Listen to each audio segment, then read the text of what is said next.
Hello, I'm Shaun from Let's Get Running, and in this video we're going to talk about how we can improve our half marathon time.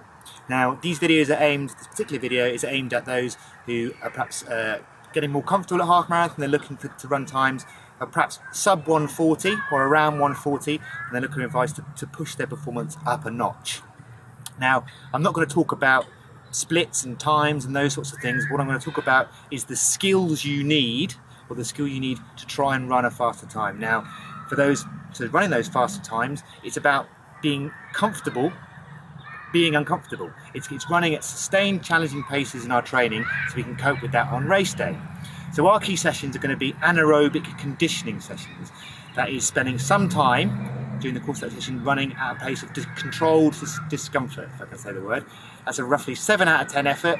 It's running hard. For those at the faster end of the scale, that will be your half marathon pace. But for those who are probably the slightly slower end of the scale, it might even be slightly faster. Now I'm going to give you 3 sessions that really help this type of training. Okay, session 1 is fairly simple. It's just some tempo intervals. Now I'd start with maybe 3 times 9 or 10 minutes with maybe a 3-minute jog rest in between each. And the pace you're aiming for is that pace of controlled discomfort. 7 out of 10, breathing is strained, but if you were with a partner, you could probably say 2 or 3 words, maybe even 4 or 5 to each other in conversation. Now the way to progress that session would be either to increase the interval length a little bit, maybe up to 12 minutes, but mainly to reduce that time, the rest in between. So you're aiming really to get to a point where you can run 40 minutes at that pace with a warm-up either side. That's your goal for session 1. So session 2 is a progression run. So it's basically exactly what it says it is. It's a run where you start at a slightly slower tempo, you increase the tempo through the course of that session, and end that hard 7 out of 10 effort at the end of the run. I would recommend probably up to between 50 and 70 minutes in duration for these progression runs, and it's really a case of getting your legs used to upping that pace when they are tired. It's a really important session, really good to be in that mode of thinking. Our third session is a Fartlek session. Now there's a wide range of Fartlek sessions you can do, but I'm going to give you one specifically for half marathon runners.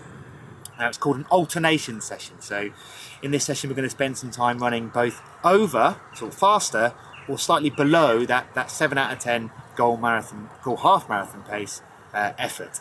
Now what we're going to do is start off with a 10-minute warm-up, a 10-minute cool down at the end, run for 45 to 50 minutes, alternating 5 minutes faster than that 7 out of 10 effort, just a little bit faster, with 5 minutes slightly slower, so more of a steady tempo. Alternate that all the way through to the end of the run, have that cool down at the end.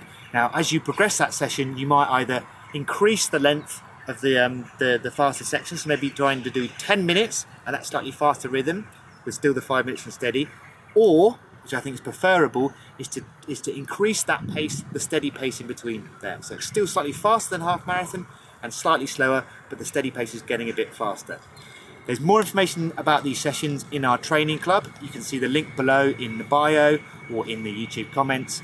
Check those out for lots of plans which are specifically aimed for those faster half marathon runners looking to beat their tempo. Our last tip, mentally, half marathons are very tough. It's a hard rhythm to maintain for a long period of time. You're going to be in the hurt books for a period trying to push.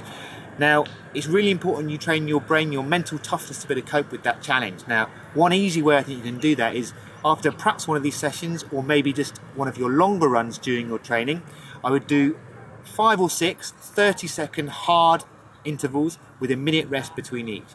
Now the purpose of this isn't necessarily physical, it's more mental. Focus on the dialogue in your mind between wanting to stop, because obviously your legs are tired after that long run, and wanting to push and maintain that effort is one you should observe and work out how you can, during a race, during the half marathon, what tricks you used to make sure you kept sprinting and kept running. Make sure you're running nice and smooth and fast, but think about how you manage that dialogue in your head and know that you can push hard when you need to on those tired legs. It's a good tool to help you going forward. Good luck with your running. Hopefully you'll run a great half marathon, and let us know how you get on.